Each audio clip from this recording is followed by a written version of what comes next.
Let's talk about Chapter 16 problems. The first one I want to take a look at is Exercise 16-3. I've got the paper book in front of me, and of course you've got it on the screen right there. It's on page 988 of your book. And 16.3 deals with the topic of trading securities, and we mentioned that as kind of one of the bigger issues for Chapter 16 to go over. Remember that there's kind of three categories of trading available for sale and held to maturity. For trading securities, though, that's really the one now going forward, 2018 going forward, that belongs to stocks. So any investment in common stocks would be classified typically as a trading for sale. Remember that we're at the point where this is a passive investment. So we own stock, we're just investing. We have no influence or control over the company that we're investing in. It's just to get stock price to go up, receive dividends, and go from there. So the question here is, how do we account for that? And so the situation here, you can see here I have Jones Company, trading securities December 31 of 17. Cost is $340, unrealized gain of 8, unrealized loss of 52. Right now, they have a fair value adjustment trading securities account with a balance of $10,000, which was a holdover from making an adjusting entry back in December 31 of 16. So we're a year later now, and they currently have a credit balance in the account. So remember that it's kind of like a valuation account. You take the balance of that account and you add it or subtract it, depending on the balance, to the original cost. So you would take the cost, which is debit balance, subtract the credit balance to get down to the book value. So just remember, that's kind of how you work those kinds of, that valuation, how it would show up on a balance sheet. So what they want us to do is talk about what is the unrealized gain or loss on the income statement for 17, and then what's the journal entry to make at the end of 17 to kind of adjust for the new information presented to us. And so not too difficult of an entry, most likely for you. You can obviously take 52 minus 8, and you get 44,000 would be the balance. But we can go ahead and just kind of do that in Excel just so you can see a little bit easier. So the cost as of 12/31 of 17 was $340, just given to us. They gave us the cost. And then we have the fair value. Okay, so all we have to do is go back to the situation and go, there's my cost, and the fair value is the $340 plus gains plus losses, right? So just take that valuation, add gains, subtract losses. So we can do this. We can go $340 plus the 8,000 gain minus the 52,000 loss. And that difference gives us an amount. Oops, I need to subtract that. My bad. So subtract that, and you get 44,000. So that is basically the change in fair value after 2017's gone by. And the current balance, and that'd be a credit because its fair value is lower than cost, so that's a credit balance. We currently already have a credit balance of 10,000 in the account. They just told us that, which was the holdover from 16. So this is the desired balance, and this is the current balance. So desired minus current, and that gets us to what the adjusting entry needs to be, which is $34,000. So then I would make my adjusting entry. I would debit unrealized loss, so unrealized loss trading, and then I would credit the fair value adjustment. And you want to make sure that that's trading. Now when you do this in Connect, you get drop downs, so you can choose the right account. But you typically want to make sure that you have the dash trading securities for these. Keep in mind that a company's ledger will be big, and it would have fair value adjustments in there for available for sale, and many other accounts. So you want to make sure you've got an account specifically for your trading securities. But that would be the journal entry to make. And so that debit to unrealized loss, then part of the question is, where does that go? that shows up on your income statement. So you're reducing income by $34,000 because of the loss in value of your portfolio. So kind of just keep in mind that, you know, this chapter we really are working on what is the fair value of these passive type investments. You know, most property, plant, and equipment assets, they're just carried at historical cost minus depreciation. We don't magically mark them up or down. We mark them down if there's some kind of an impairment, but we don't magically mark them up. But stocks, you know, that kind of investment's different. And the reason it's different is we can easily every day look up what the value is, because these things are trading on exchanges every day. So we know exactly what the value is. There's no question about it. We have the source, which is the market, what the price it traded on, you know, the last day of the month. So that's why it happens, because it's very objective. What the value of property, plant, and equipment is not as objective. You can hire an appraiser, yes, but just because it was appraised at a certain amount doesn't mean it will sell for that certain amount either. Okay, so the next question is 16.4. That's right here. And this is now the equity method. So remember that we use the equity method when we have an investment in another company, but now we have some control. We have influence and control. And we don't really get too worried about, you know, how we define influence and control. I would say for the most part, they're just going to tell us that yes, there's influence, or yes, use the equity method. But influence and control, it depends on lots of factors. You know, if you have the ability to determine price, set up contracts, how much buy and sell is there of goods and services between the companies, common management, board of directors, things like that. So there's lots of tests that go into that. But just from our perspective, we just know it's the equity method, and we'll go from there. And so with this one, the Herald Corp acquires 20% of Otis, outstanding stock for $400,000. It just says that it gave them the ability to, significant influence over Otis. That's all we have to know. The book value of Otis's net assets was $1.5 million. The excess cost over book value was attributed to an identifiable intangible asset, a patent, which was undervalued on Otis's balance sheet and had a remaining 10-year useful life. And keep in mind, that's very common when a company produces its own intangible assets. So R&D, research and development, that went into patenting something or developing something. Remember that you have to expense as incurred the cost of doing those things. And so when you develop your own patents, there isn't typically a large asset for patent for what I have built and produced on my own. It's when you get purchased by somebody else that patent has value. And I gave examples in the classroom. In tech, that kind of thing happens all the time. You know, Apple buys other smaller tech companies because they want their patents and their technology and what they've done. And, you know, Apple wants to integrate that into their existing products and software and whatnot. So, you know, just kind of think it'd be something like that.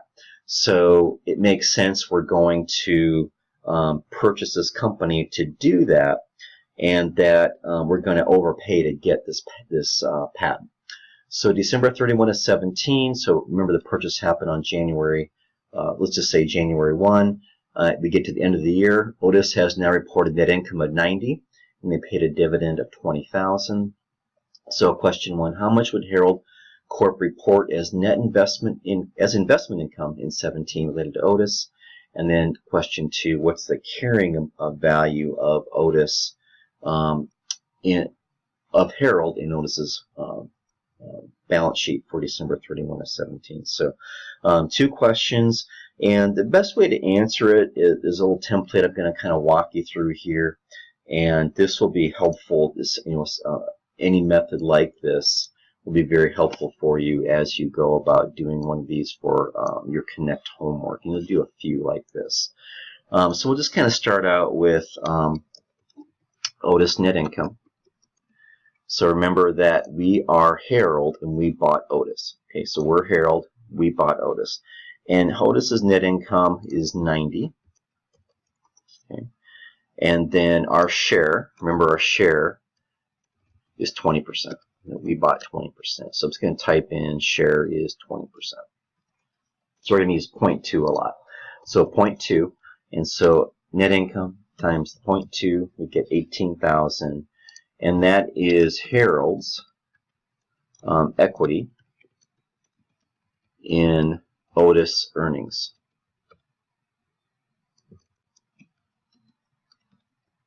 Okay, so Harold's equity in Otis's earnings is the 18,000. And then we've got the cost. So we spent 400,000. We do that right here, 400,000 to buy them. And then we have the book value.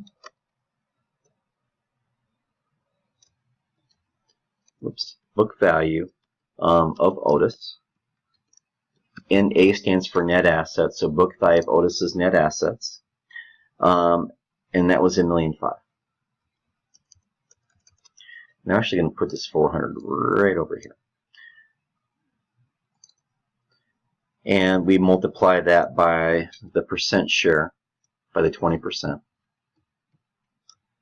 Okay, basically what they bought, and so take that times 0.2, and I'm going to put that right over here. And I'm going to take the $1.5 million times the 0.2, and it's 300,000. And so the difference between 400, whoops, I put that in the wrong spot. Let me undo that quick. So the difference between 400 and 300, we all can do the mental math on that. We know it's 100,000. That's basically then what was identified as patent. So we overpaid by $100,000, but we're going to take that extra and basically put it onto the patent, the intangible asset. Okay, so that's going to go to be 100,000, and we're amortizing that by 10 years. Okay, so we'll divide that by 10, which is years. Okay, let's just make sure we put in 10 years so everybody knows. So we divide that by 10 years. We can, again, pretty simple math here, 100,000 divided by 10. Let me get my formula right here. And we all know that would be $10,000 per year.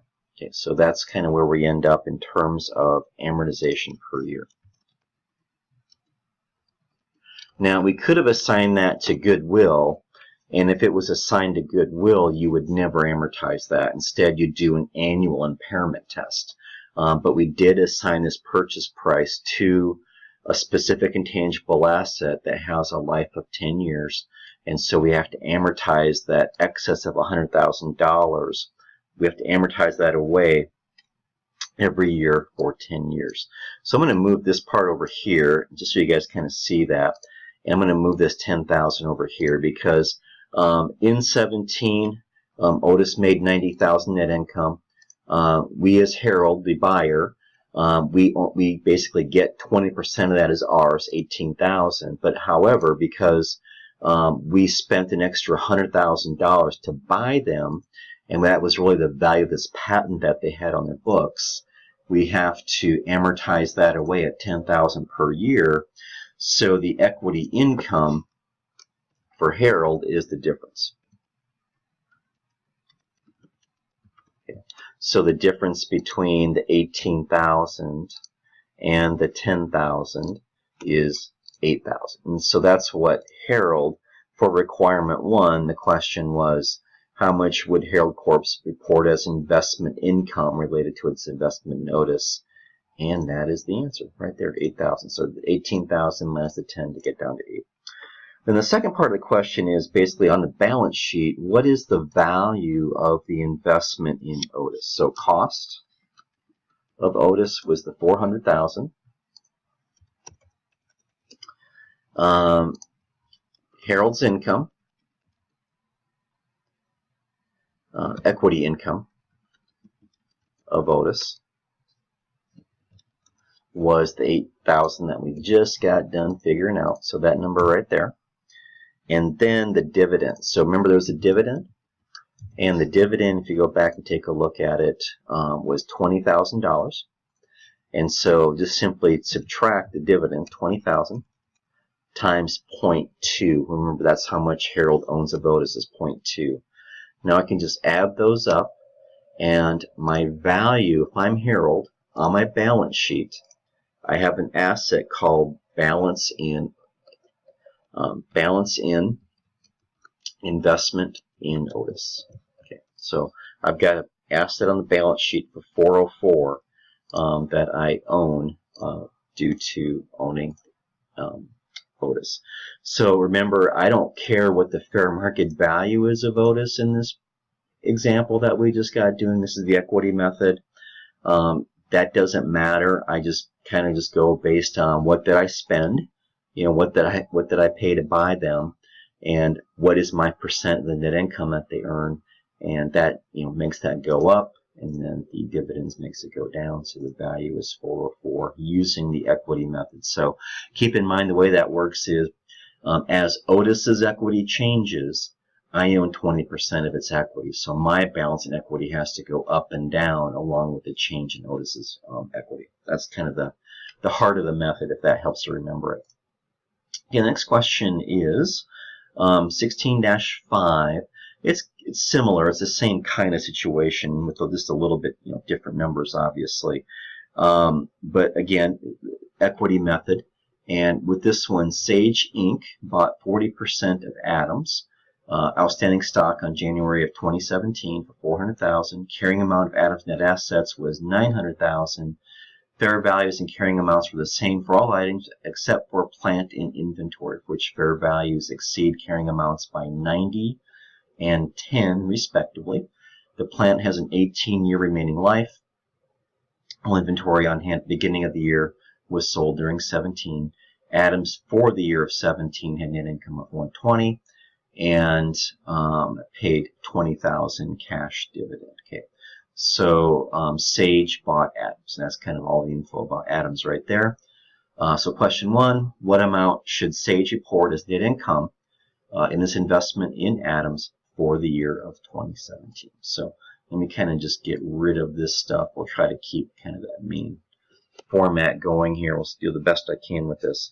So, kind of the two questions: what's the amount of income, and what is the amount of the carrying value? So, with this one, very similar. It's just that we overpaid, obviously, again, which is great. That's no issues there.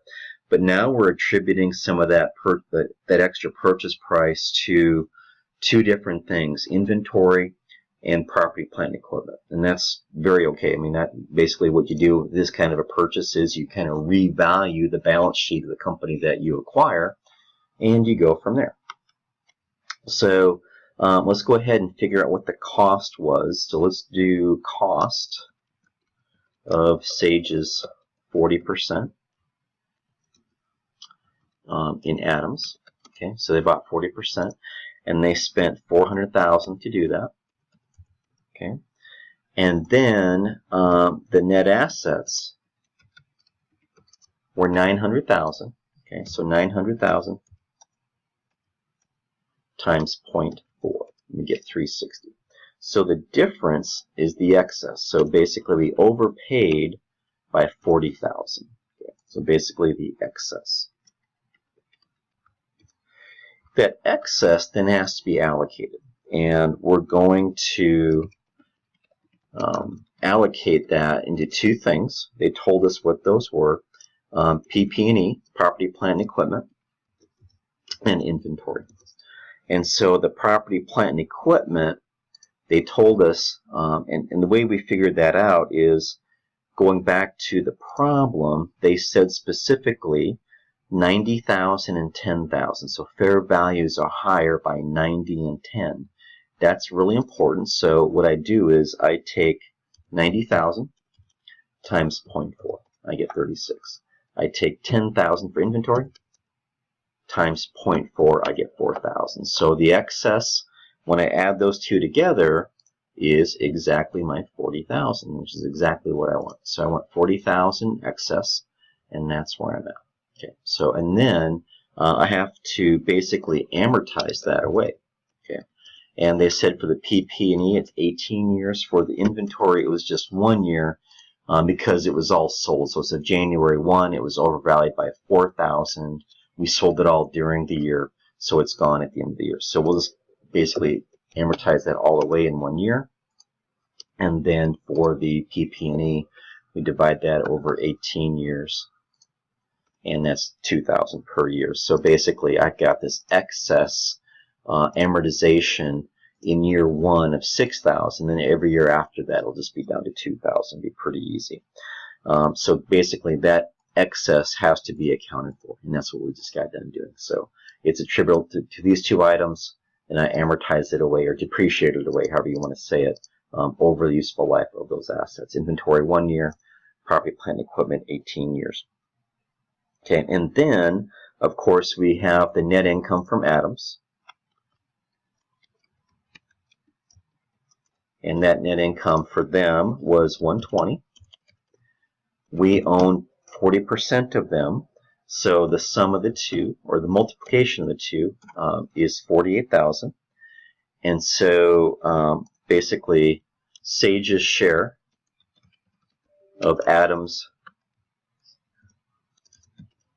net income is the 48, and then we have to amortize the excess. And that's that $6,000 we just got done dealing with. Right there. So the sum of the two then is our net number. Whoops, my formula didn't work. Bring it down here. Is $42,000. So basically that's Sage's income.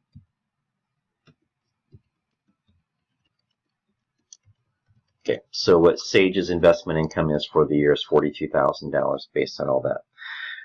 Then we do what's the value on the balance sheet for these. So we take the cost, what we paid to buy them.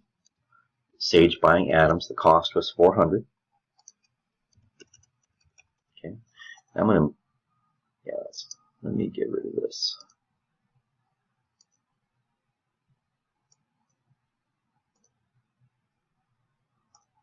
Okay, so the cost is $400. The net income was the 42 that we just got done taking a look at. And then they told us that there were some dividends, 20,000 cash dividend right there. So I take the 20,000, and that should be a minus, times the 40% ownership, and that would be an $8,000 deduction. So the net of those three amounts is $434, and that's the balance. So basically, if you look at the balance sheet of Sage, it would show an account called Balance in Investment in Adams, and it'd be worth $434. Okay, so 4 and 5 are pretty close to the same. Just the little difference between the two was how much changed between them. Now, the one more part about this question is that for question 3, they actually have question 3 for this one. And for question 3, which is kind of important, and this is why I chose this one, even though it kind of was the same thing as question 4. Question 3 asks, let's go back and look at it. Assume on January 1 of 17, when Sage bought 40% of Adams, so remember that they can make this election. They can use the fair value option instead of the equity method, and that's irrevocable. You're not allowed to ever switch that. So it's very possible that Sage would have said, well, you know what, let's just use the fair value option instead. And it says that the fair value option had been elected, Sage's investment in Adams is $470 on December 31, 17. What amount should Sage report as income for the year based on using the fair value option? So that's kind of where there's a little bit more of a twist in the question also. So the fair value was excuse me, guys, is $470. Okay, so the fair value is $470. They just gave us the number.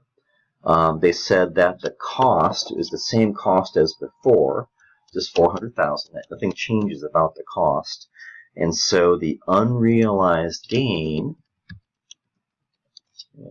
is the difference. So if this is a publicly owned company that you knew exactly what its fair value would be, that would work. And then you take the dividend income,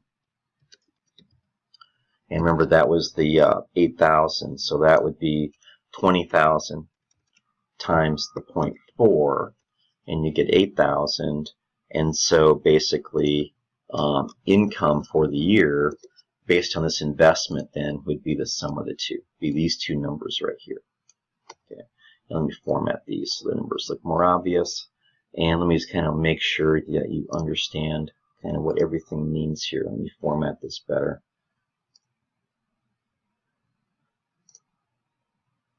Okay, so imagine in the first example using this that Sage buys Adams, and Adams is maybe more of a privately held company, and that's pretty common in these types of deals. They can still have stock that only a few family members own or a few people own. You can buy a % of that stock from somebody, or there's a minority owner or something like that. But valuing a privately owned company is difficult to do. So you kind of maybe have to use the equity method. It's just the easiest method to use from that perspective. And then when you go to the fair value option, just down here, if it was a publicly owned company and its stock trades every day on the market, I know exactly what its fair value is. They just gave us the fair value. They didn't really go through the process of saying how they got it. So if I choose the fair value method for equity, I just know its fair value is 470. I paid 400 for it. I have an unrealized gain at through the year of 70. And remember that I get to count dividend income as income. I don't deduct it from the value anymore like I did with the equity section, with the equity method. So my income now is 78. The unrealized gain plus the $8,000 worth of dividend income, and it's 78. So that's the fair value option. It's probably a little easier than the equity method actually, but just keep in mind that you make that choice when you buy the company, and then you cannot revoke the choice. Once you elect fair value or equity, you're stuck with it for that particular investment. Now you can choose with every type of these deals that you do, if it's fair value or equity, you can choose that deal by deal. It's not a blanket decision, so just keep that in mind also. Okay, 16-6 is a good one. It's more of a concept question, and it's real stuff. It's from Papa John's filings with the SEC, their 10K. And I think we all know Papa John's. I would assume all of us do. We've seen their ads and all that kind of stuff. And they've got any pizza place like this. A lot of their restaurants are franchised owned. They do have corporately owned stores too, but a lot of them are franchises. And so when they expand, they grant a franchise license. Somebody would own the franchise rights in Sioux Falls and own the franchises. And a big cost of pizza, we could all imagine, would be cheese. And the issue with cheese is that it's a commodity. And because it's a commodity, its price just goes up and down. It's very tied to, obviously, the milk supply and what's the supply of dairy and things like that. And so the more supply, the price goes down, less supply, price goes up. And because there's so much variability in it, they're trying to figure out a way to fix that. And so what Papa John's did is they created a VIE. Remember, that stood for Variable Interest Entity. And it says here, through February of 11, we had a purchase agreement with BIBP. And this is the VIE that they created, a special purpose entity formed at a direction of our Franchise Advisory Council for the sole purpose of reducing cheese price volatility to domestic system-wide restaurants. So basically in the U.S. The BIBP was an independent franchise-owned corporation. BIBP that's purchased cheese at market price and sold it to our distribution subsidiary PJ Food Services at a fixed price. And then keep in mind that the franchisees, they are buying all the ingredients from the PJFS. And that's how any franchise restaurant does it, right? Because if you buy a Papa John's pizza in Sioux Falls, or you pick a city, right? It should be the same. It should be the same pizza, look the same quality, same ingredients, everything.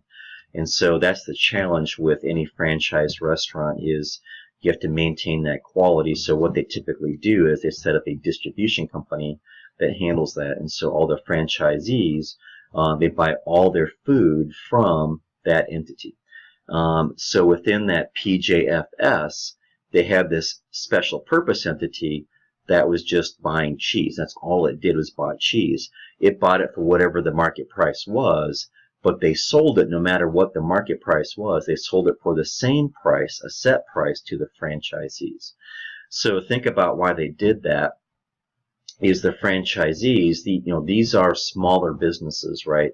Somebody bought the franchising rights. Somebody put their life savings on the line to buy these, and they want them to be successful.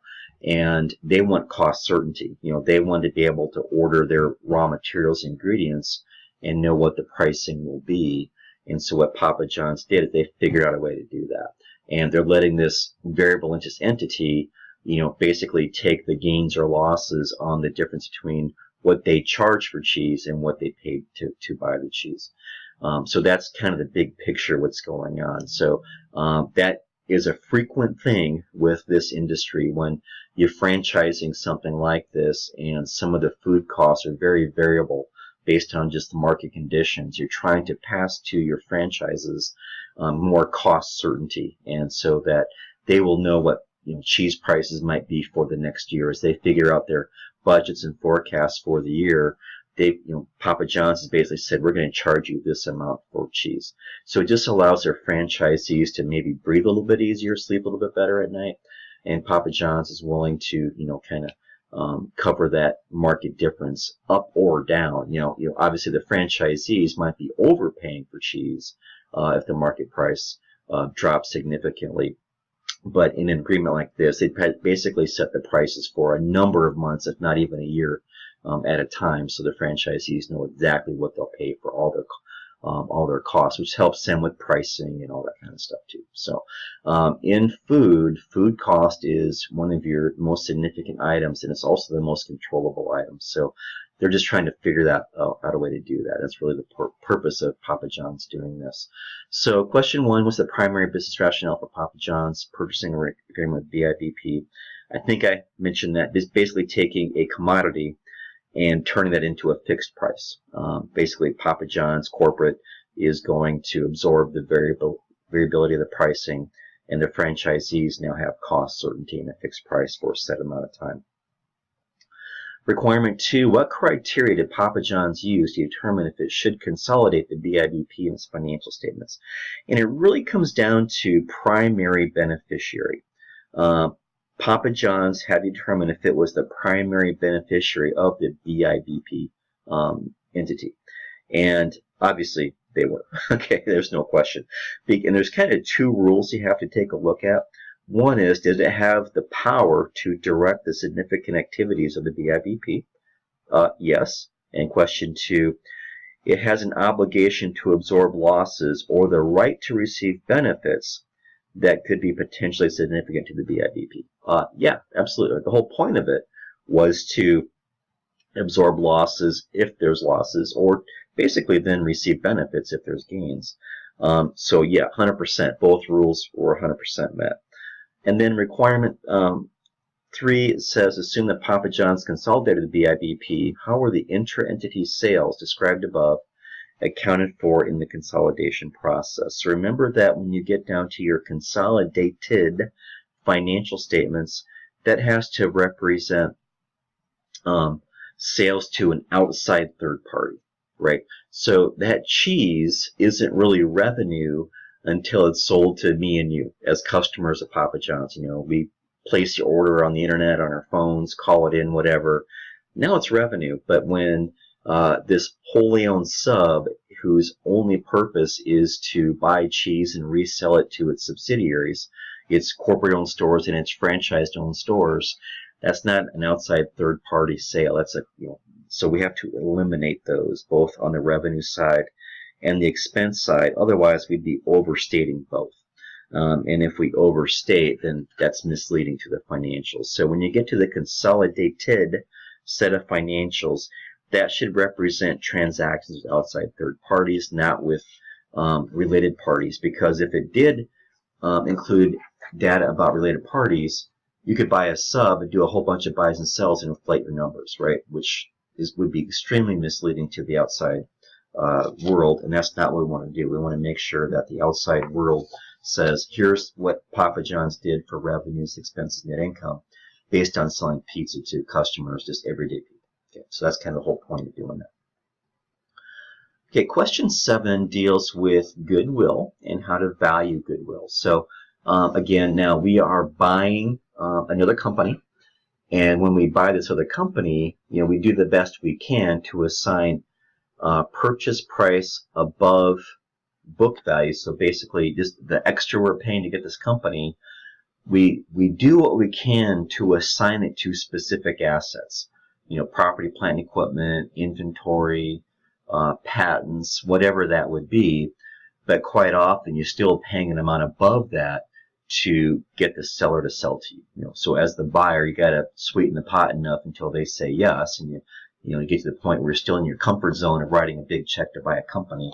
That's kind of where you're at. So it's very common to have goodwill. It's not an uncommon thing at all. So with this one, Pound is acquiring for cash all 200,000 shares of common stock of Shake Corp for $20 a share. So they're buying all of it. So the purchase price is $20 times 200,000 shares, which is $4 million. That was April. And then that day at Shake, their balance sheet showed net assets of $3 billion book value. The fair value of property, plant, and equipment exceeded book value by $300,000. So keep in mind, when you make a deal like this, you are re-examining the company that you buy, their balance sheet. You're looking at everything. You're trying to determine what the true fair market values are for everything on a balance sheet. Okay, and that's where they came up with this extra $300,000. So how much goodwill should there be? And then we go from there. Okay, so let's go ahead and just do this one over here. I'll just get rid of all this stuff here. Get rid of a bunch of it. And let's just do this over here. And so this is a pretty easy one, very straightforward with numbers. So basically the cost, and remember the cost was $20 times all 200,000 shares of Shake Company. The book value, though, was less. It was only $3 million. And the difference then is the excess. Okay, so basically excess over book value. So, oops, it's $1 million. Now we have to allocate that. What does it all belong to? Well, some of the excess belongs to, so basically let's just allocate the excess.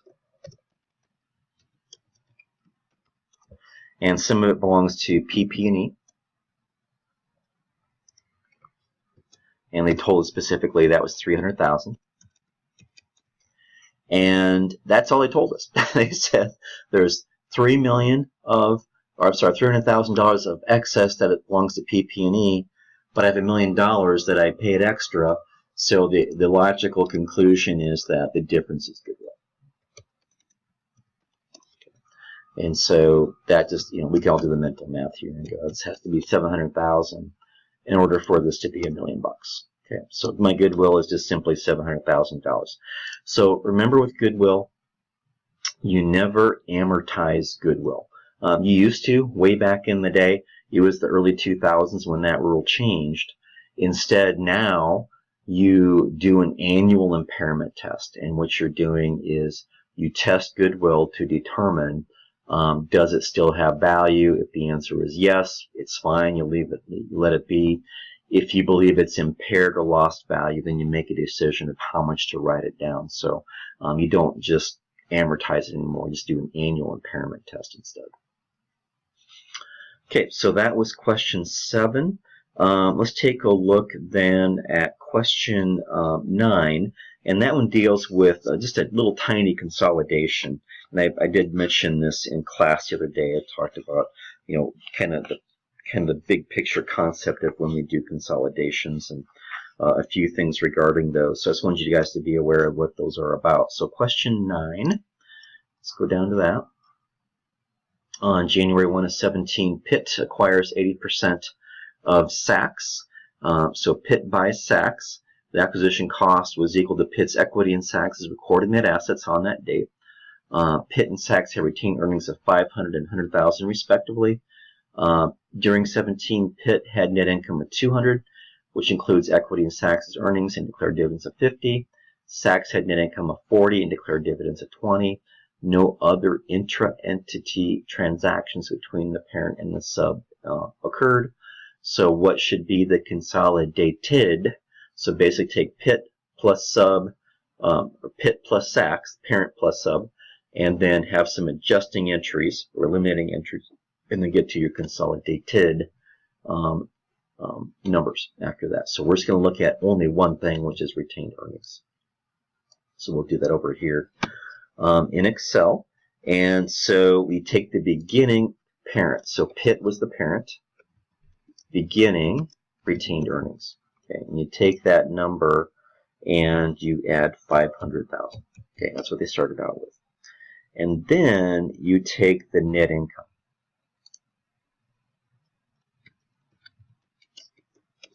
So going back to the question here, I just want to show you guys where the numbers were coming from.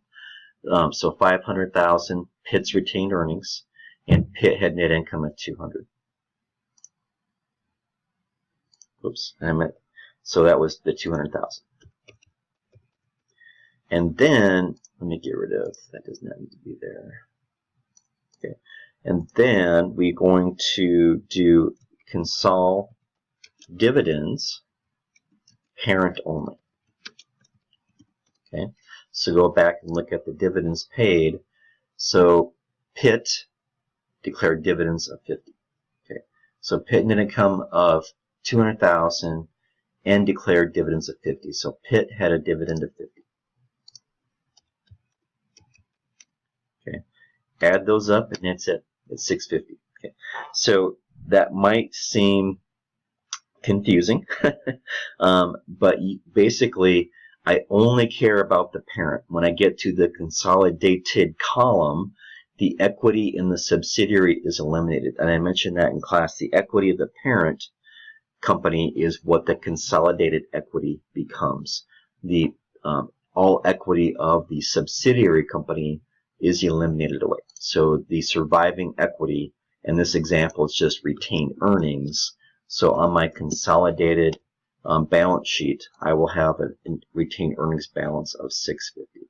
Okay, just want you guys to kind of be aware of that and remember kind of why we do that. Okay, so the next one is question 12, and we talked a little bit towards the end of class the other day about foreign exchange. So let's go take a look at a foreign exchange question. That's a good one to cover. And it says here, on September 1 of 17, Kano and Company, a U.S. corp, sold merchandise to a foreign firm for 250,000 euros. Terms of the sale require a payment in euros on Feb 1 of 18. On September 1 of 17, the spot exchange rate was $1.30 per euro. At Kano's year-end, December 31, 17, the spot rate was $1.28. And the rate increased to $1.33 when the payment actually occurred. So we've got 3 dates. The sale happened on September 1 of 17. Then they told us what the year-end amount was at December 31. And then when the payment actually happens on Feb 1 of 18, the exchange rate's a little bit different. So the question is, what's the foreign currency transaction gain or loss in 17? And then what is the foreign currency transaction gain or loss in 18? And so let's go do that in Excel again. Excuse me. And what we do is we take the 12/31 balance. So remember, this entry had 2 things happen in 17. We get to the end of the year, and we have to value it then. So what's the balance of the receivable at 12/31? And remember that it's $250,000 in euros, and I multiply that by whatever the exchange rate is. On December 31, it's $1.28. So I come back to, just want to show you guys where that is. So 250,000 euros on December 31, 17 is $1.28. That's where that number came from. Well, back in September, when I made the sale on 9/1 of 17, the balance then of the receivable, the date I made the sale, was 250 in euros times the exchange rate then was $1.30. Okay, so we can all kind of do the math and go, well, it lost value, right? It was a 2-cent difference multiplied by the $250,000 euros, and I get a loss. So I've got a foreign currency loss of $5,000 as of 17. Okay, so then that was question 1. Question 2 is I settle this in 18. In 18 on February 1, I get paid.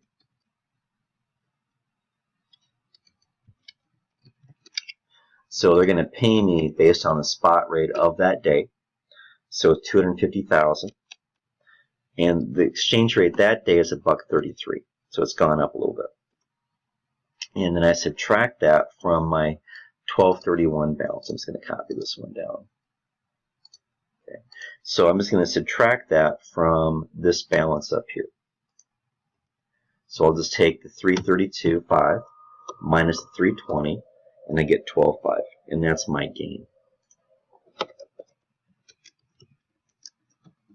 So it's 12.5. So my 17 number is at loss of 5. My 18 number is a gain of 12.5. Now, keep in mind that if we did a significant amount of these types of deals, we would hedge that. Okay, we would enter into some hedging agreements and work with a company, somebody to help us out to do that.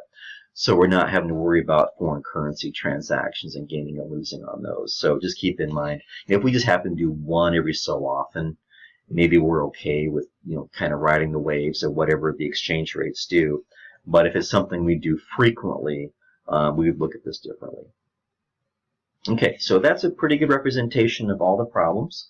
Hopefully that makes sense. Obviously, you're always free to ask me questions if you're stuck at anything. And we'll go from there. We'll see you guys on Tuesday.